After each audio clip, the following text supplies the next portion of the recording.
What goes down when the wife who was Kody Brown's biggest supporter turns on him? In a courtroom heavy with silence and suspicion, Robyn Brown broke the legend of loyalty and uncovered secrets that promised to destroy Kody's world forever. This wasn't merely about money stashed in the dark or confessions whispered by their children. This was about betrayal, about power, about a truth no one ever imagined would come to light. The gavel cracked, harsh and unyielding, and the voice boomed like a gunshot in the air. One blow was all it took to still everything. The shuffling of feet, the agitated coughs, even the constant hum of whispers. All faces were on the bench where the judge remained, face chiseled out of stone.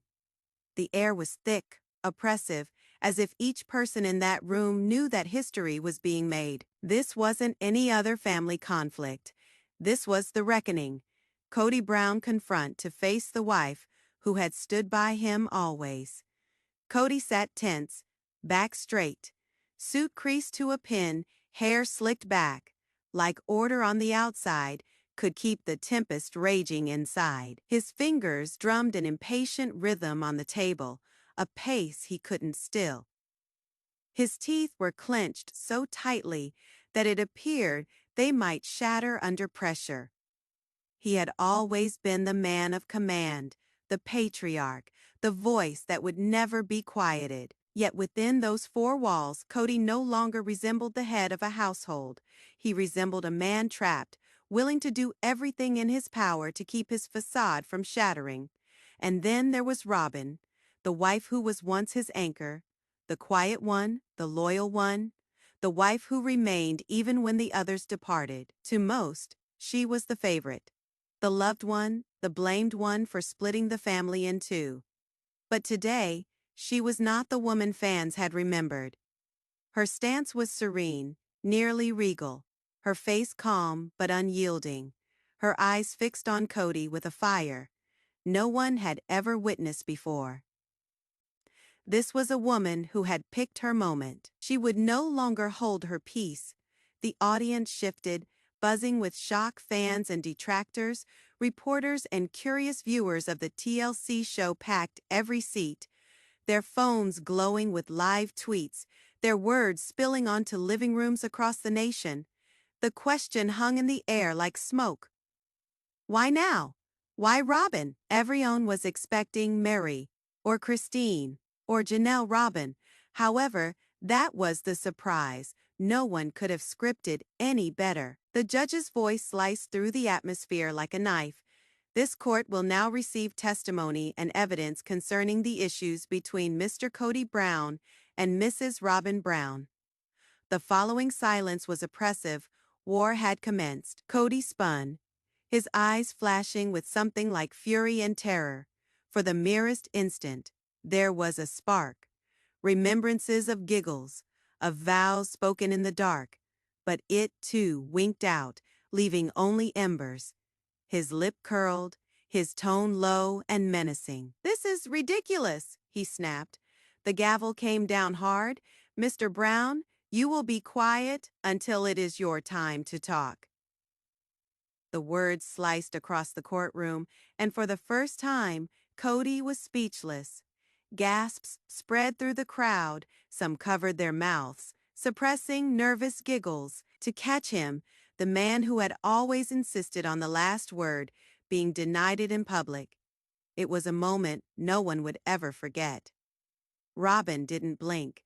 She smoothed a strand of hair behind her ear, her face serene, her eyes steady with the type of determination that said more than any tirade. She wasn't here to mend a marriage. She was here to reveal years of secrets, of manipulation, of wounds that had grown in silence. And for once, Kody couldn't spin. Not here, not in this courtroom. The lawyers smoothed out their documents. The journalists pushed their pens harder into the page. The audience hushed, panting. This was not just a court fight. It was the disintegration of a culture, a family legend bursting open before the world. The America they believed they knew, the one that they had been watching for over a decade, was finally coming apart. not behind closed doors, not in whispers, but here in public, with the whole world watching. The judge raised his hand, motioning Robyn's lawyer to proceed, but before he could even get to his feet, Robyn tilted her chin back, her eyes fixed hard on Kody. She didn't speak. Her silence was a statement in itself. The days of holding her tongue were through. No longer the quiet wife in the background, no longer the woman who would let Kody narrate. This time, she would be doing the talking. Kody's fingers gripped the table edge tightly, his knuckles white. He had entered that courtroom with conviction. Sure, he could talk himself out of this tempest just as he had talked himself out of cheating on his wives all those years. But there was something in the way Robyn stood now that unsettled him. This was not the woman he once relied on. This was someone remade, someone he no longer could command. For the first time, Kody Brown appeared to grasp he could lose. The gavel came down again. The judge's voice thundered. "Mrs. Brown, you may proceed." The atmosphere changed. The time had arrived. Robyn stretched out, fiddling with the microphone. The gentle crackle of her skin against metal was louder than any whisper in the room. Her attorney nodded reassuringly, but she did not let him speak for her. She breathed in, steady and measured, her gaze locked on the judge, although sometimes they darted to Kody. Her voice was low but steeped in years of burden. "For years, I was informed that I was the favorite, the chosen one, the beloved. But what no one ever realized, what the other wives never perceived, was that being the favorite had a cost. And the cost was my freedom." A collective gasp rippled through the courtroom. Even Mary, Christine, and Janelle shifted in their seats. For years, they had assumed Robyn lived in privilege, untouchable, perhaps even complicit. But here she was, unveiling a truth they had never considered. Being closest to Kody wasn't a blessing. It was a cage. Robyn leaned forward, folding her hands. "When I came into this family, I believed him. I believed his promises, his vision, his words that we would be safe, that my children would be loved, that we would be equal. But that promise was a cover. Behind it was only control, manipulation, and fear." Her words sliced the air, sharper than any punch. Kody's face reddened, his jaw quivering, but the judge's gavel landed softly, a silent command to silence. Robyn's voice strengthened. "Everything had to be approved by him. What I could shop for, how I spent money, who we let in our house, even what we could say on the street." And then he would stand on television, sermonizing about unity, about choice, about freedom. But in our house, she stopped. The silence was deafening. All eyes turned to Kody, who was stiff as a board, his eyes racing frantically as if he hunted for someone, anyone, still left on his side. But there was no one. Robyn's lawyer pushed a file toward her. She drew one out, holding it aloft. "This," she said, her voice firm, "is a letter from Kody, dated 2 years ago. In it, he warned me he would disinherit me if I did not send money from the family account into his own business." The gasp that ran through the gallery was instant, charged with electricity. The judge leaned forward, examining the highlighted printout as Robyn handed it to the bailiff.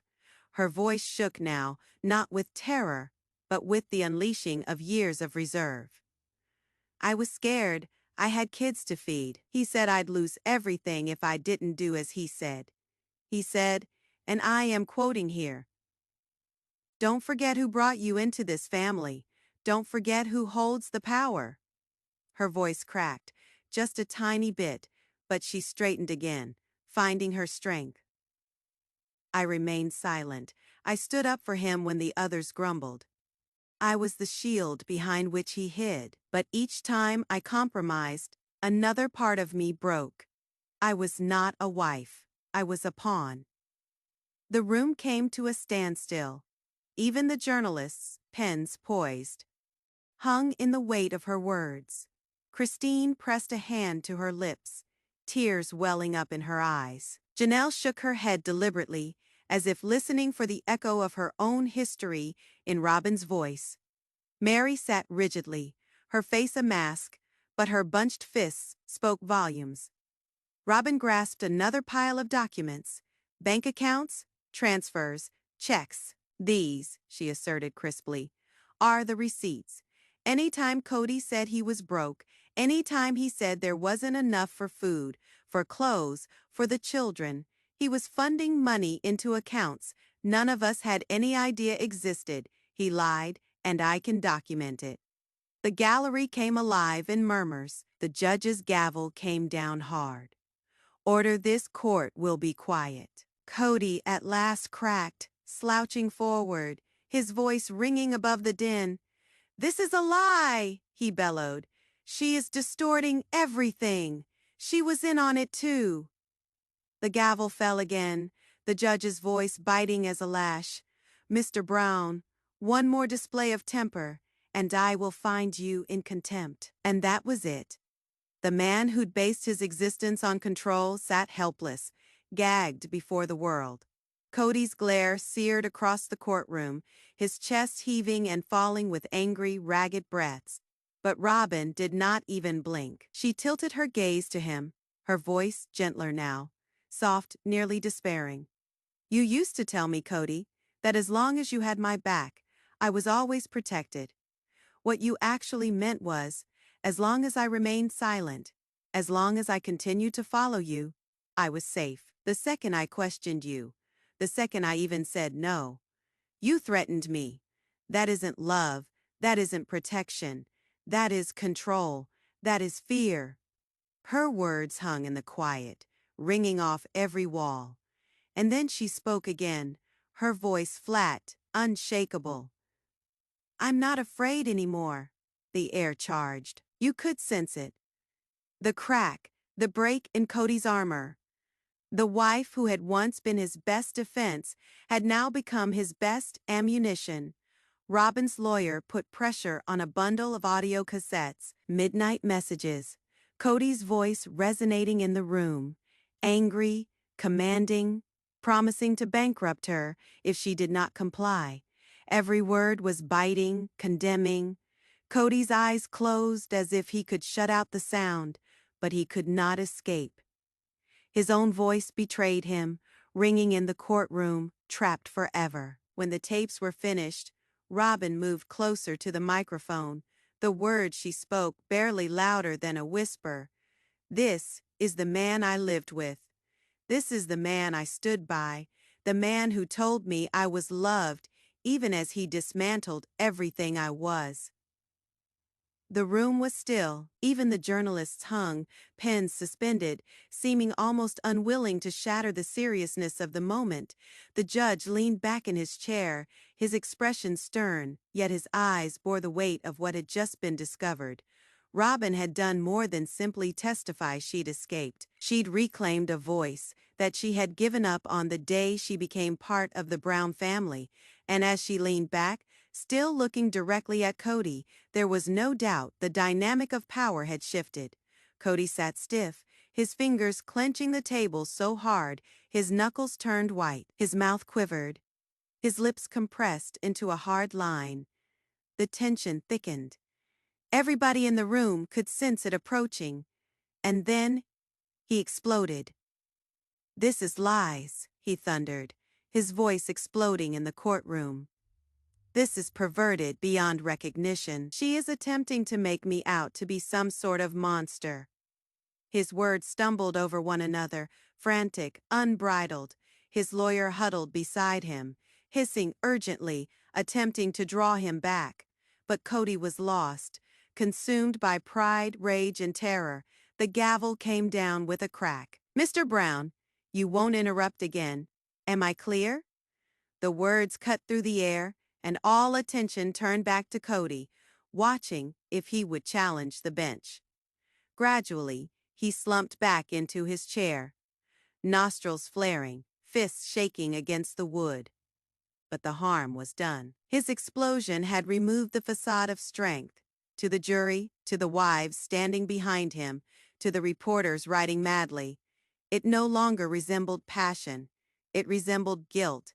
It resembled a man falling apart. Standing across the room, Robyn kept her eyes locked on him, boring through with a silence more persuasive than any scream. Obedience, her silence had been for years. Today, it was defiance. It screamed more loudly than his fury ever had. I know who you are, and I am no longer afraid. The judge's voice interrupted once more. Firm. Unbending. One more disruption, Mr. Brown, and you will be taken from this courtroom. The gavel came down once again, ending the warning. Kody's chest was heaving, his face flushed, his fists shaking against the table. He glanced between the judge and Robyn, aching, enraged. But this time his silence was not voluntary. It was coerced. Robyn's lawyer took advantage of the moment, pushing another bundle of papers forward. Money transfers, secret accounts, paper trails already intimated. But Robyn didn't need the documents to tell the tale. Her voice did. When Kody and I spoke alone, she started, steady but hurting. He said family honor was the most important thing. He said survival was predicated on what the world thought. And if doing that required that we lie, if it required that we hide money, if it required that we kill those who did not agree, then that was what we had to do. Gasps resonated through the crowd. Robyn didn't stop. He said it was my responsibility to defend him in public, whatever. That if the others disapproved of him, I was to protect him, even when I know he was in the wrong. And when I didn't, when I had the courage to stand up to him. Her voice cracked, defeated by memory. He threatened to take my children away. The courtroom came to a standstill. All eyes were on Kody, whose face turned as red as fire as he convulsed forward, mouth opening to spill another tirade. But this time, his lawyer's firm hand clamped on his arm, keeping him in place. Kody sat there, gasping, words pent up, and Robyn, voice shaking now, not out of fright but out of remembering the anguish, continued, "Do you know what it is like to drift off to sleep each night in terror, hoping that the man you love won't turn on you come dawn? Do you know what it is like to sit across from the father of your children and have him look at you and tell you, if you don't get in line, you'll lose everything? That isn't marriage. That isn't love. That is control. That is abuse." The courtroom came to a standstill. The only noises were the soft hum of the air and the crisp scratch of reporters' pens. Christine sat in the back, wiping away tears. Janelle nodded slowly, her expression pinched with incredulity. Even Mary, who had her own wounds from Kody, seemed taken aback by the gravity of Robyn's words. Kody leaned forward at last, ending the silence. His tone was smoother now, carefully guarded, but venom still underlay every phrase. "You're exaggerating, twisting everything. I did what I had to do to keep this family together. I sacrificed for all of you, and this is how you reward me. By dragging me through the mud, by making me look like a criminal." The words hung on the air, but they fell on him like nails in his own grave. He did not sound like a leader, but rather a desperate man clinging to power by his fingernails. The judge gave him an icy look. "Mr. Brown, you will get your say for the moment. Be quiet." Robyn's eyes never blinked. Her voice was steady, unshakable. "No, Kody, you didn't sacrifice for us. You sacrificed us for your pride, for your image, for your need to control every piece of this family. You claim you held us together, but you destroyed us." The word sliced deeper than any knife. Even those who had questioned her in the past, even those who thought she always took Kody's side, could perceive the truth now. Her pain was genuine, her proof unshakable.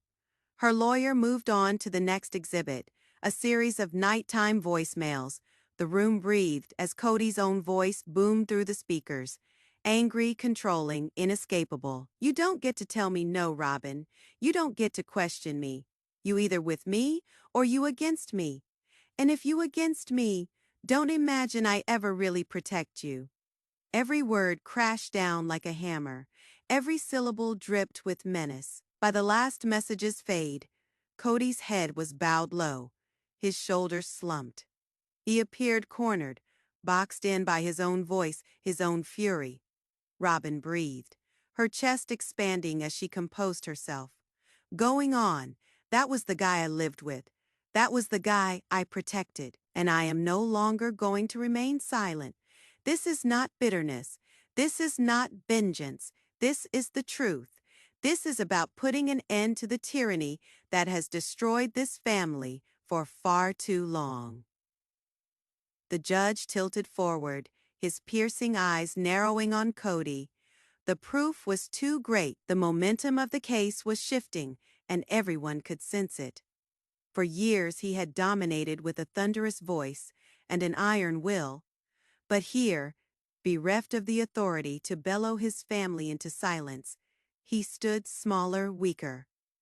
The more he struggled to defend himself, the more culpable he looked, and with each passing word that Robyn uttered, the walls closing in about him grew stronger. Tension dissipated when the gavel cracked for recess. The room burst out, people yanking at their clothes, whispering angrily, reporters spilling out to send word. On social media, fans picked apart every second, every look, every chink in Kody's armor. At the defense table, Kody was white, jaw set, his attorney spitting urgent whispers into his ear. But Kody wasn't hearing them. His dark eyes were fixed across the room, piercing holes into Robyn, his expression twisted in anger, in betrayal. And Robyn, she sat straight, her hands folded tightly in her lap, her face serene, resolute. For the first time, she wasn't gazing at Kody in terror. She was gazing at him with resolve, and that is when it struck him. Kody Brown, the guy who based his existence on command, was losing it. But the surprises weren't finished.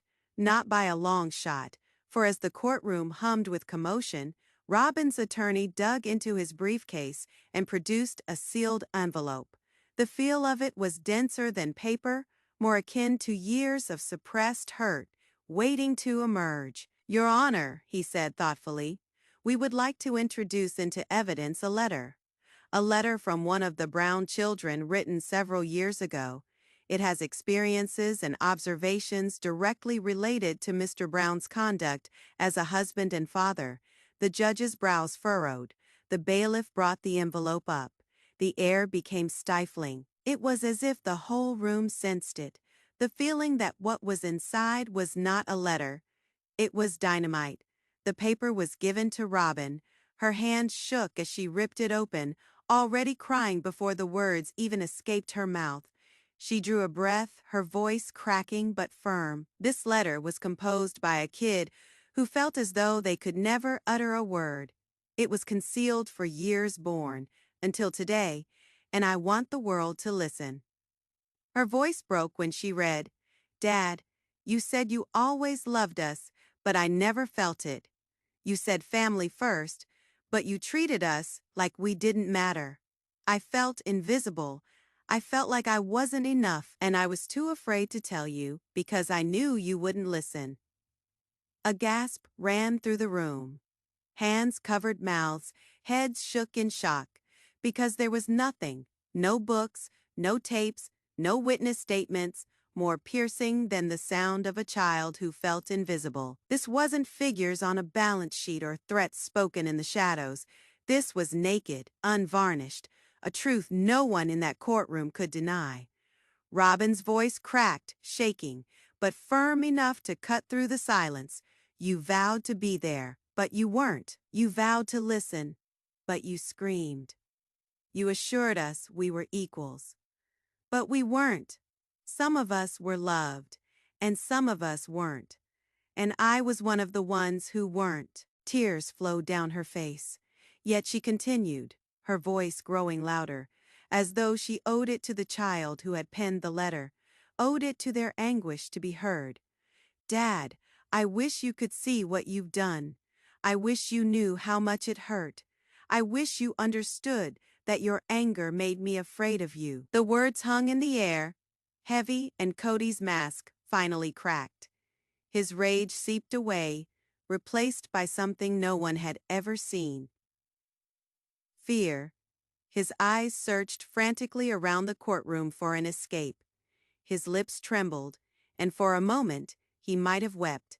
But then, just as suddenly, he hardened. His jaw clenched, his body stiffened. He held on to the one thing he believed he still possessed: control. "Crazy," Kody grumbled, but the microphone deceived him. Everyone in the courtroom heard. The dismissal stung like venom. His child's suffering dismissed with a single sneer.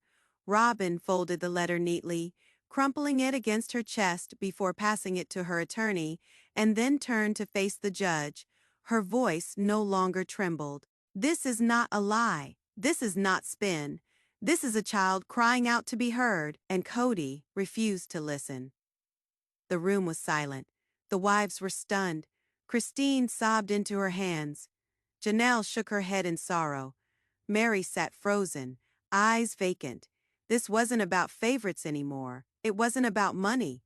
It was about the children, the ones brought up in the shadow of Kody's ego. Robyn's voice grew louder, resonating like a judgment in and of itself.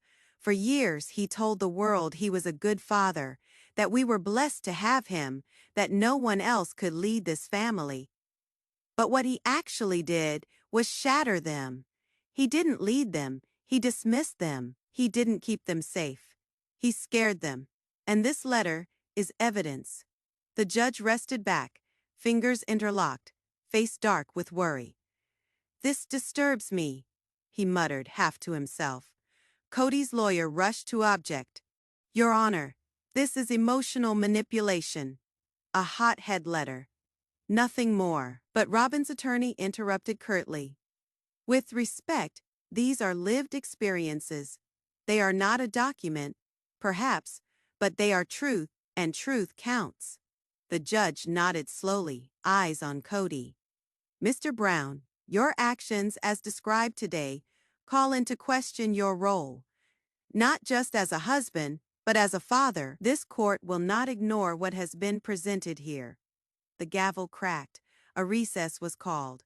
Robyn exhaled, trembling, but her chin lifted high. For the first time in years, she wasn't shielding him.